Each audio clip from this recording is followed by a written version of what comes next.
지난 주일에 믿음의 선포를 위해서 우리가 기억하고 또 붙들어야 될 말씀으로 로마서 8장 28절 말씀, 하나님을 사랑하는 자 곧 그의 뜻대로 부르심을 입은 자들에게는 모든 것이 합력하여 선을 이루느니라 하는 말씀을 드렸습니다.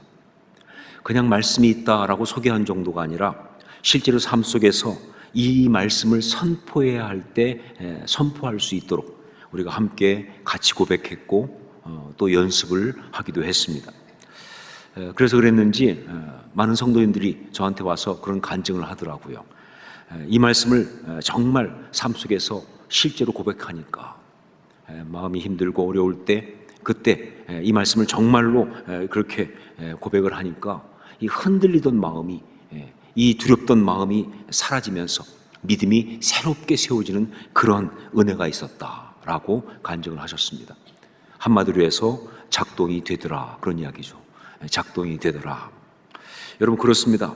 우리의 믿음이 흔들릴 때 정말 원하지 않은 어떤 어려움이 오거나 그래서 정말 불안해지고 두려움이 엄습하면서 그러면서 의심이 우리의 마음을 짓누를 때 그때 하지만 이 모든 것이 결국 합력하여 선을 이룬다 하는 그 말씀을 붙잡는 것은요 정말 힘이 있습니다. 하지만 결국 이 모든 것이 합력하여 선을 이룬다 하는 이것을 붙드는 것은요 정말 힘이 있어요. 여러분, 이것은 바로 우리의 믿음이 진짜 참 믿음으로 서게 하는 그러한 말씀인 것이 분명합니다. 자, 그런데 지난 시간 이 말씀 속에 있는 은혜를 나누면서 모든 것이 합력하여 선을 이루느니라 하는 이 부분을 강조하다 보니까 이 말씀에 들어있는 또 다른 기가 막힌 은혜, 그 메시지를 나누지를 못했습니다. 그냥 넘어갈 수도 있죠. 하지만 성령님께서 섭섭해 하시는 것 같더라고요. 그리고 무엇보다 제가 정말 이 중요한 은혜를 여러분과 꼭 나누고 싶어서 그래서 이것을 이 시간 다시 한번 나누려고 합니다. 자, 그것은 뭐냐? 이 말씀의 앞부분에 나오는 하나님을 사랑하는 자, 곧 그의 뜻대로 부르심을 입은 자들이라는 그 말씀 속에 담겨있는 은혜입니다. 모든 것이 합력하여 선을 이루는 그 기가 막힌 은혜를 받는 사람은 누구인가를 말하면서 등장하고 있는 이 표현. 근데 여기에 또한 기가 막힌 은혜가, 메시지가 들어가 있는 거예요. 먼저 하나님을 사랑하는 자 하는 말, 이 말은요 그냥 단지 그런 표현이 아니라 그 당시에 믿는 사람을 말하는, 신앙인을 말하는 아주 전형적인 중요한 그런 표현입니다. 요즘 같으면 믿는 사람 그럼 뭐예요?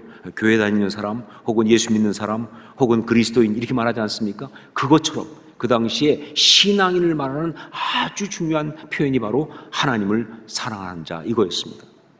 그리고 이것은요 어디서 온 것인가 하면 바로 쉐마에서 왔습니다. 쉐마. 신명기 6장 4절 5절 말씀, 이스라엘아 들으라, 우리 하나님 여호와는 오직 유일한 여호와시니 너는 마음을 다하고 뜻을 다하고 힘을 다하여 네 하나님 여호와를 사랑하라.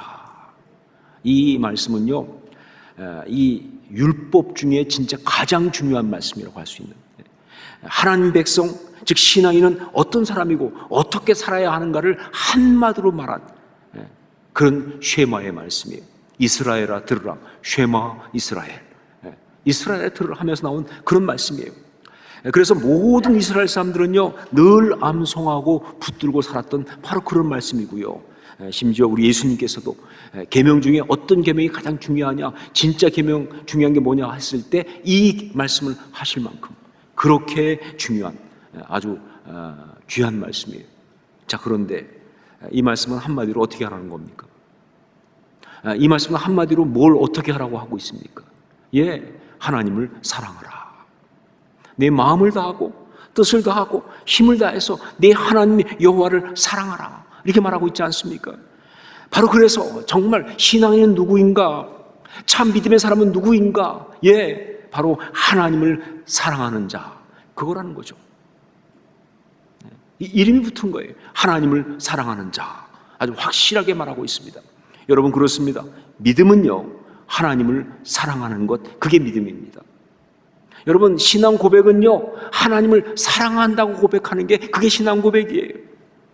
믿음 생활은요, 하나님을 사랑하며 살아가는 것, 그게 바로 믿음 생활이에요. 믿음의 결단은요, 하나님을 사랑하기로 결단하는 것이 바로 믿음의 결단이고요. 참된 믿음의 선포는 이 모든 상황, 나의 이 모든 감정에도 아랑곳 없이 나는 그래도 하나님을 사랑한다고 선포하는 것, 그게 바로 믿음의 선포예요. 나는 그래도 하나님을 사랑합니다 라고 선포하는 것. 여러분, 신앙인의 또 다른 이름이 하나님을 사랑하는 자라는 사실을 잊지 마세요.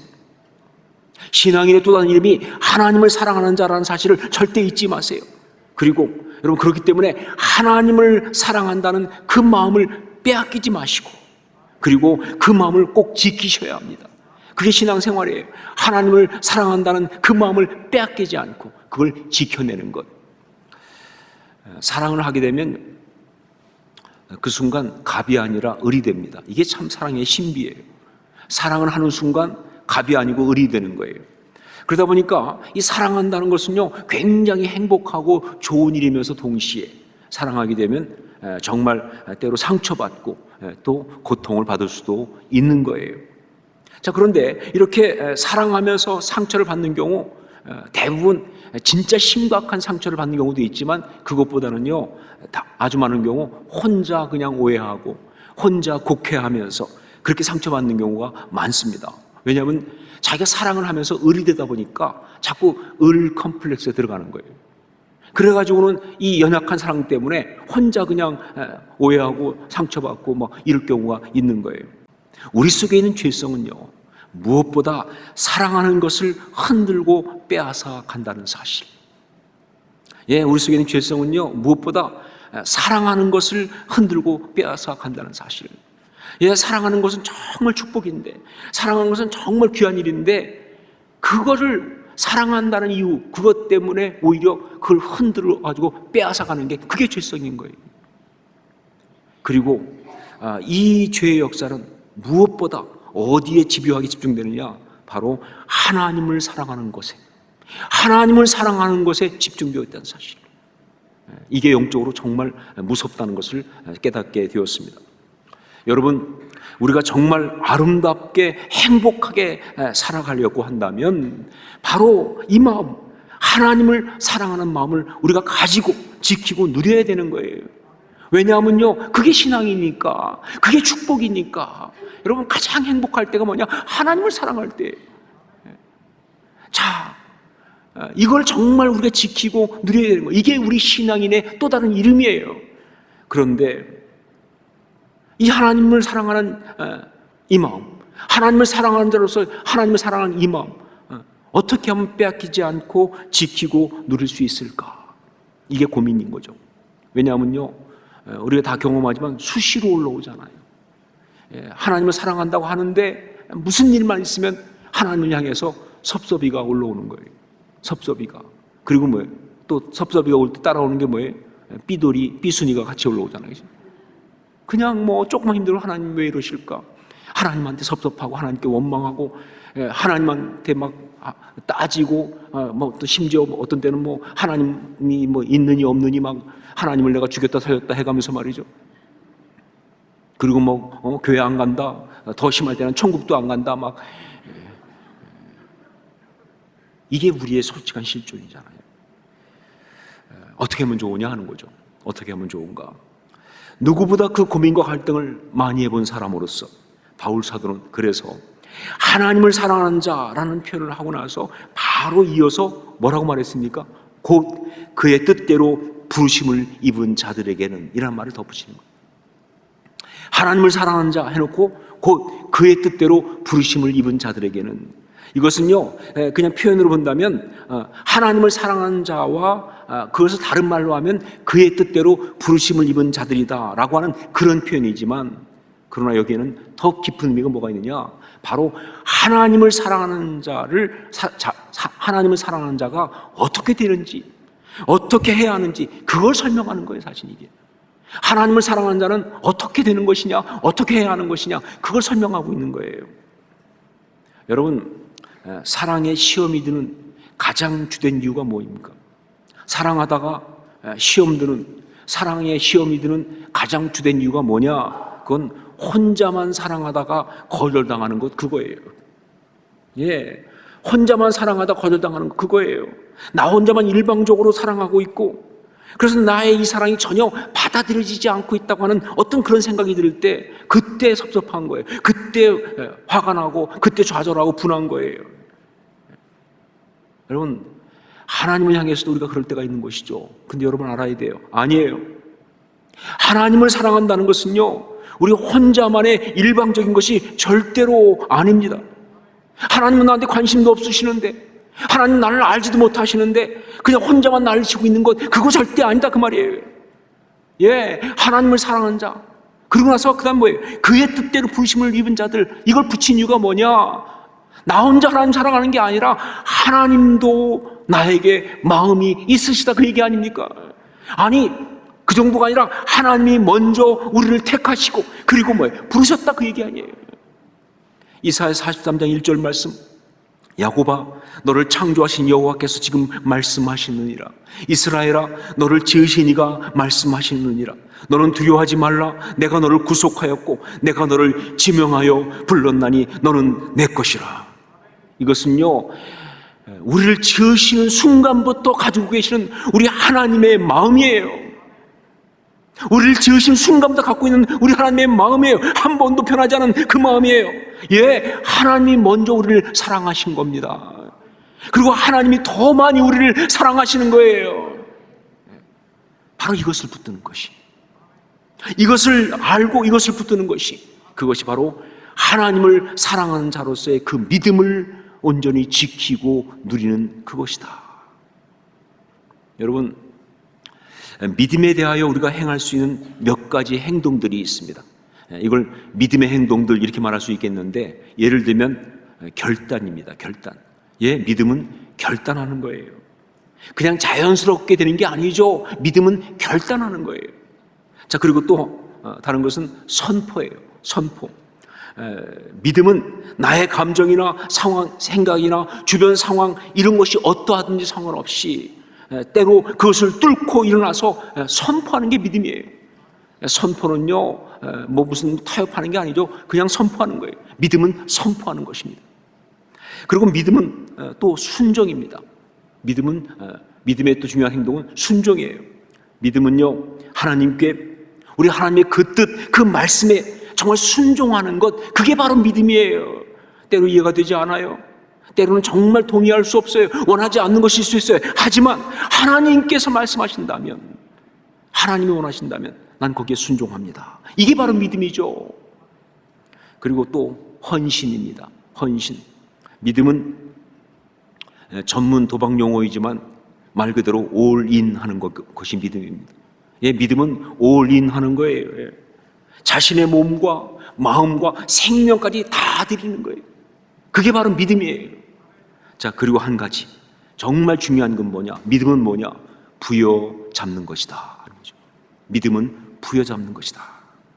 믿음의 행동, 그것이 아주 중요한 것이 뭐냐? 바로 부여잡는 거예요. 부여잡아야 그래야 흔들리지 않죠. 부여잡아야 그래야 아름답게 설 수가 있죠. 그렇습니다. 이 부여잡는 믿음, 이건 정말 귀한 믿음이에요. 우리가 하나님을 사랑하는 이 마음을 지키고 누리기 원한다고 한다면 우리 하나님의 그 손을, 우리 하나님의 말씀을 부여잡는 그런 믿음을 가져야 하는 거예요. 자, 그렇다면 구체적으로 어떻게 부여잡을 수 있는가? 그것에 대해서 바울 사도는요, 그의 뜻대로 부르심을 입은 자들, 이거에 대한 구체적인 설명을 하면서 그 답을 주고 있어요. 그것이 29절로 30절 말씀이죠. 우리 29절로 30절 말씀 같이 읽겠습니다. 함께 읽습니다. 하나님이 미리 아신 자들을 또한 그 아들의 형상을 본받게 하기 위하여 미리 정하셨으니 이는 그로 많은 형제 중에서 맏아들이 되게 하려 하심이니라. 또 미리 정하신 그들을 또한 부르시고 부르신 그들을 또한 의롭다 하시고 의롭다 하신 그들을 또한 영화롭게 하셨느니라. 여기 말씀에는요, 우리 하나님이 우리에게 행하시는 5가지의 내용이 나오고 있어요. 우리 하나님이 우리에게 행하시는 5가지의 내용이 나오고 있어요. 그런데 이 5가지는요, 바로 우리가 하나님을 붙드는, 그래서 정말 하나님을 사랑하는 이 마음을 지키고 누리는 바로 그 부여잡는 믿음의 5가지. 1:1 제대학년 성경 공부를 하다 보면 거기에 하나님의 말씀이라는 부분이 있는데, 성경이죠. 거기에 보면 성경을 연구하는 5가지 방법이라는 게 있습니다. 그러면서 5손가락을 가지고 이 성경을 이렇게 붙잡는 그런 그림이 나와요. 기억나시는 분 있겠죠? 그러니까 성경의 말씀은 한 가지가 아니라 5가지로 붙잡아야 한다는 거죠. 그렇죠? 그것이 뭐 순서는 모르겠지만 뭐 듣기, 읽기, 연구, 암송, 그리고 묵상, 이렇게 5가지 아니에요. 똑같습니다. 5가지. 첫 번째가 뭐냐? 미리 아심이에요. 미리 아심. 종종 이것을 예지 이렇게 말하면서 신학적 논쟁들이 여기 있어요. 미리 아심, 예지, 그러면서 신학적 논쟁들이 있어요. 자, 그런데 저는요, 오늘 그런 신학적 논쟁을 하려고 하지 않습니다. 다만 오늘 이 말씀은요, 우리 하나님을 부여잡는 그 믿음을 가지기 위하여 첫 번째로 기억하면서 붙들어야 할 것이 다른 것이 아니라 미리 아심, 이것이라는 것을 말하고 있을 뿐이에요. 미리 아심. 이게 정말 우리가 하나님을 부여잡기 위해서 첫 번째 기억해야 될 중요한 말씀이다 하는 것이죠. 자, 그렇다면 이 미리 아심, 이게 무슨 뜻일까요? 여러분, 성경에서 이 안다는 말은요, 그냥 우리가 뭘 안다 모른다 이런 말이 아니에요. 히브리어로 야다란 말인데, 이 말은요, 가장 깊은 관계를 맺음을 의미하고 있어요. 그냥 관계가 아니라 가장 깊은 관계를 맺는 게 야다예요. 그래서 성경에 보면요, 부부 관계도 야다를 씁니다. 나는 남자를 알지 못하고는, 야다예요. 정말 깊은 관계, 정말 사랑하는 관계예요. 자, 그렇기 때문에 하나님이 우리를 미리 아셨다라는 게 무슨 뜻이에요? 이건 바로 뭐냐면요, 하나님이 우리를 먼저 사랑하셨다, 그 얘기죠. 하나님과의 관계를 말하는데 하나님이 우리를 먼저 사랑하심, 바로 그걸 말하고 있는 거예요. 이 말씀드린 것처럼 우리가 일방적으로 짝사랑하고 있는 거 아닙니다. 하나님이 먼저 우리를 사랑하셨습니다. 그리고 그 사랑은 지금도 계속되고 있습니다. 여러분, 성경을 보면 알지만 사랑하심에 있어서 하나님은요, 갑이 아니고 을이세요. 하나님은요, 사랑하심에 있어서 갑이 아니고 을이세요. 갑질은 누가 했느냐? 우리가 했죠. 하나님을 갖다가 원망하고 배반하고 갑질은 우리가 했죠. 하지만 하나님은요, 그럼에도 불구하고 정말 계속 우리를 사랑하셔서, 그래서 십자가에 죽기까지 사랑하신 거 아니냐, 그 말이에요. 이게 성경이 말하고 있는 하나님의 사랑 이야기예요. 바로 그것을 그대로 강조하면서 말하고 있는 것이 여기 미리 아심이에요. 미리 아심. 여러분, 이것을 잊지 마십시오. 이것을 기억하셔야 합니다. 이걸 항상 붙드셔야 합니다. 아무리 악한 마귀가 여러 가지 상황 증거를 가지고 들이대면서 하나님 너 사랑하지 않아, 하나님 널 기억하지도 못해 않으셔, 하나님은 널 잊었어, 뭐 별소리 다 하면서 우리 믿음을 흔들어도요, 우리는 그 상황 속에서 단호하게, 아무리 그래도 하나님이 나를 사랑하시는 것을 나는 분명히 믿습니다 라고 고백을 하셔야 하는 겁니다. 아무리 그래도 하나님이 나를 사랑하시는 것을 나는 믿습니다, 고백을 하셔야 하는 거예요. 여러분, 많은 믿음의 사람들이 그렇게 간증하지 않았습니까? 그들이 은혜 받은 걸 보면요, 언제 은혜 받느냐? 하나님이 나를 사랑하시는 사실을 깨닫게 되었을 때. 예, 저도 그 체험이 있어요. 제 삶에서 가장 큰 은혜는 그때 왔습니다. 다른 건 아무것도 없는데 그냥 하나님이 나를 사랑하시는구나, 이걸 깨닫는 순간 감당이 안 돼요. 세상이 다 뒤집히는 것 같았어요, 그 은혜 앞에. 이게 바로 참 은혜가 임하는 통로예요. 여러분, 첫 번째가 뭐예요? 미리 아심. 이게 부여잡는 믿음의 첫 번째입니다. 미리 아심. 두 번째는 미리 정하심이에요. 미리 정하심. 이것은 예정이라는 말로 유명한 그런 말씀이에요. 예정론 들어보신 적이 있으죠? 그렇죠? 특히 오늘 말씀을 부여잡는 믿음을 이걸 본다고 한다면, 이 부여잡는 믿음을 위해 주어진 두 번째로서의 그 미리 정하심, 이 의미는요, 뭐 미리 정해서 구원받았느냐 안 받았느냐, 뭐 알았느냐 몰랐느냐, 그게 아니라 바로 이것은 섭리를 말하고 있는 거예요. 섭리. 예, 그래요. 우리 하나님이 다 미리 정해 놓으셨습니다. 우리 하나님이 우리에 대한 그 계획과 뜻이 있으신 거예요. 갑자기 돌발적으로 어떤 일이 벌어지는 것, 그거 아니에요. 사고가 일어나서 뭐가 잘못된 거 아니에요. 우리는 그럴 때마다 정말 불안합니다. 정말 고통한다고요. 정말 혼동스러워요. 믿음이 흔들려요. 그런데 그때 우리가 분명히 붙잡을 것이 뭐냐? 지금 우리가 이해할 수 없지만 하나님은 뜻이 계신 줄로 믿습니다. 하나님의 이미 섭리가 계신 줄로 믿습니다. 다 계획해 놓으셨고 예정하신 대로 가고 있음을 믿습니다. 이게 지금 우리 가운데 역사하시는 하나님의 역사임을 나는 이분을 고백합니다. 그게 믿음이죠. 그게 믿음이죠. 이것을 부여잡아야 되는 거예요. 그래야 믿음이 흔들리지 않아요. 그래야 믿음으로 설 수가 있어요. 비록 지금 나는 알 수 없지만 그러나 분명히 뜻이 계심을 믿으면서 그렇게 고백을 해야 하는 거예요. 하나님의 생각이 나의 생각보다 깊으시고, 예, 고백할 때 여러분 수도 없이 많이 고백하셔야 합니다. 저도 많이 고백합니다. 하나님의 생각이 나의 생각보다 깊으시고 하나님의 계획은 완전하시니, 하나님의 계획은 완전하시니 지금 나는 알 수 없고 이해할 수 없지만 그러나 그런 우리 하나님을 나는 신뢰합니다. 이 고백이죠. 하나님의 생각이 나의 생각보다 깊으시고 하나님의 계획은 완전하시니 지금 나는 알 수 없고 이해할 수 없지만 그러나 그런 우리 하나님을 신뢰합니다. 이런 고백을 하면서 하나님을 부여잡는 바로 그 믿음이 진짜 믿음이다 하는 것이죠. 신학교에서 공부할 때 칼빈의 예정론을 강의하면서 교수님이 하셨던 말씀이 기억이 납니다. 이분은 그 칼빈을 전공한 분이에요. 그러니까 정말 칼빈을 잘 아는 분이죠. 그런데 이 예정론에 대해서 강의하면서 이렇게 말씀하시더라고요. 칼빈의 예정론은 감사와 감격이다라고.